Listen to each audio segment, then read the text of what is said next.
Hello and welcome to Cuyamaca Rancho State Park. My name is Maggie and I'm the state park interpreter here. And we are joined today by our archaeologist Hayley for our California Biodiversity Days event for 2020. And I'd like to introduce Hayley. Hi everyone, my name's Hayley and I'm an associate state archaeologist for Cuyamaca Rancho State Park and some of the other parks in our district. And I'm really excited to be here for Biodiversity Day and talk about how the Native Americans used all the diverse plants in Cuyamaca. Excellent. And can you tell us a little bit about the Native Californians that lived here? Yeah, so this area of California was used by the Kumeyaay band. There's 12 different bands of Kumeyaay in San Diego County, and San Diego County actually has the most Native American reservations out of any county in the state of California. And they would use the whole landscape of San Diego County. They went from the deserts to the mountains to the coast, and they used all of the different plants and animals that are here.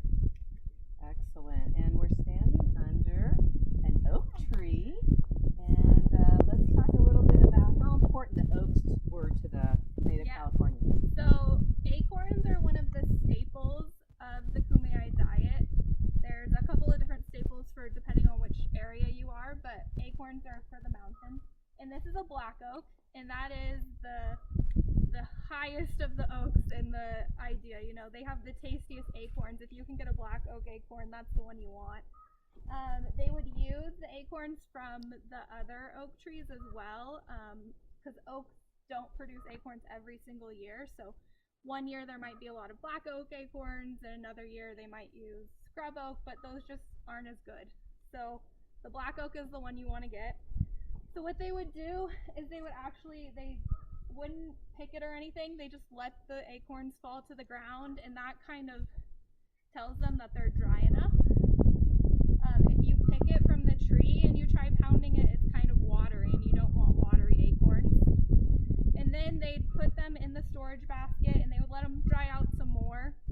And then you wouldn't really process it until you're ready to use it.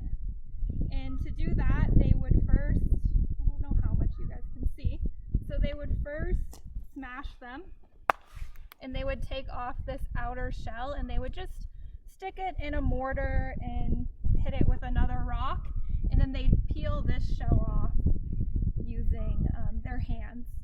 And then once you're at that point, you have to pound it lightly again, and the acorns have another shell around them. It's just a papery layer. So you have to pound it again, and all you're doing then is like loosening that layer, and then they would winnow it. So when you winnow, you'd put it in a large flat basket. You put the acorns in there. You kind of throw it up into the air, and the wind will just take the papery layer away. And then, so once you've got that point, you've finally removed everything from the acorn, you can finally start pounding it in the bedrock mortars. And they would use mortars on big bedrocks like this, or they might have a portable mortar. And I say portable, but they're still pretty heavy. But it's not attached to a giant rock. And then they're pounding it into a meal. And from that, they use their baskets again, which are also made out of plants. So they're using a lot of plants here. And they kind of sift it and then the finer powder goes through, like you sift flour, and then the rougher one stays, and you put that back in, you pound it again until you get it to a texture kind of like cake mix that you would buy in a store if they want it that fine.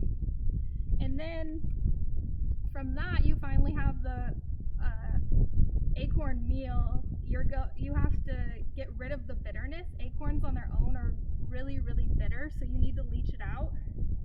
So what they would do is they'd put it in a leaching basket, and then they'd line the leaching basket with a cloth. They'd lay the flour out, usually an inch or 2-inch thickness, and then from there, what they could do is they pour hot water on it, and then the water slowly leaches through, and then they keep on covering it with water, and they leave it covered, and it keeps on leaching it through, getting rid of the bitterness, and then, they just keep tasting it until the bitterness is gone, and once it's there, you have perfectly good acorn flour that you can eat. And they would make it into kind of like an oatmeal textured dish, and you could eat that with honey and have it be really sweet. Maybe put some prickly pear, cactus in there. Yeah. Or really you good. or you could eat it savory with some chunks of meat and gravy. So it was very versatile, and now, you know, people still, the Kumeyaay tribes in San Diego, they're still here. They come up here and they gather acorns and black oak, and people are making more diverse recipes with them using things that the Europeans brought in. But you'll have acorn pancakes, acorn bread, acorn dumplings. So people are still eating it today, and it's a really good source of food and energy. Yeah. Excellent. Yeah, very important. So we've moved over to one of the meadow areas so that we can talk a little bit about how the Kumeyaay did some land management. Yeah, so a lot of people think of the Kumeyaay and other native Californians as just hunter-gatherers. They just went around and stuff was there and they picked it. But that's not it at all.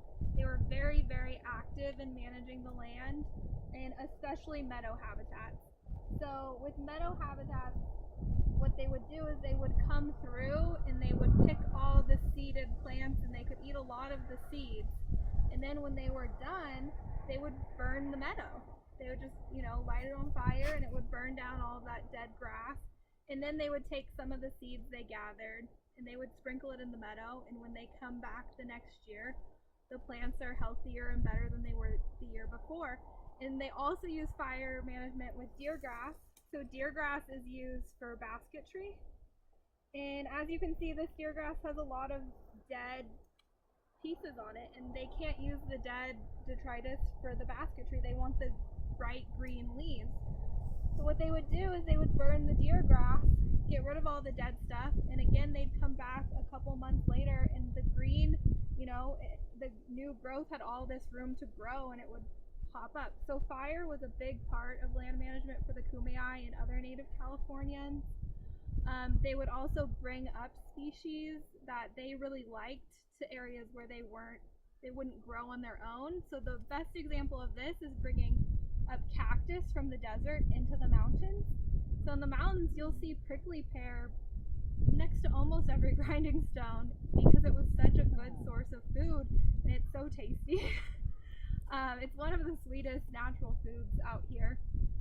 Other land management is just, standard pruning, weeding, making sure the plants are healthier, keeping the brush down in the trees, just so, I don't know how many of you have, but when you're trying to fight through brush and every step is hard, they didn't want to walk through brush either, so they would burn it, keep a clean undergrowth, and, that helps from having uncontrollable fires, as well as just moving through the forest with ease. So they weren't just hunter-gatherers, they were land managers. They did a lot with that. In the meadows we see today, they haven't been managed for the last 150 to 200 years because the Native Americans were moved off the land. So we don't really know what it would have looked like. These meadows have had ranching in them and other management tools from Europeans, but so the landscape has changed because it's more wild now instead of being managed and tended and cared for by the Native Californians who cared for the land for thousands of years. So Hayley, can you tell us a little bit about how you got your interest in archaeology and how it relates to what we're talking about today? Yeah.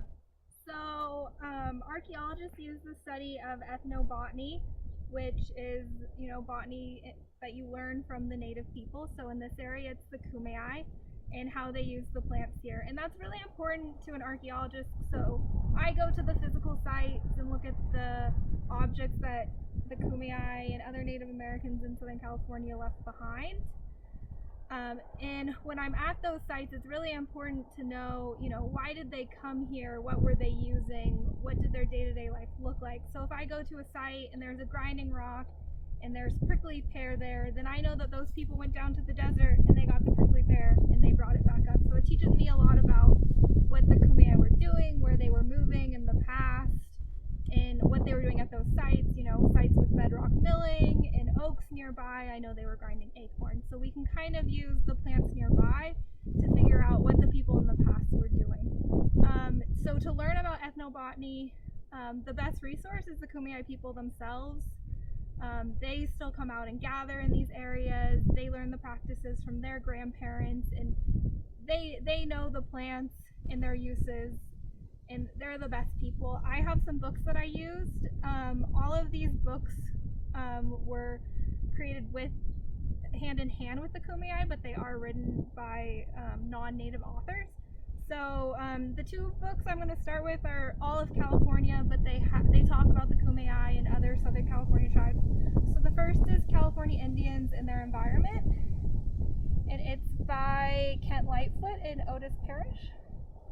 And then if you want to learn more about land management, Tending the Wild by M.Cat Anderson is the best book to read. It really talks about all the different methods they use to tend to the land and how they would manipulate the landscape for their uses and their needs. And then for specific Kumeyaay ethnobotany, this book is really great. It's by Michael Wilkins, and he interviewed Kumeyaay from all over, from the coast, from the desert, and he talked to a lot of native Kumeyaay speakers as well, so he knew about the plants and their native names. And he did that in Baja, because the Kumeyaay, they go across Southern California and then also into Baja California.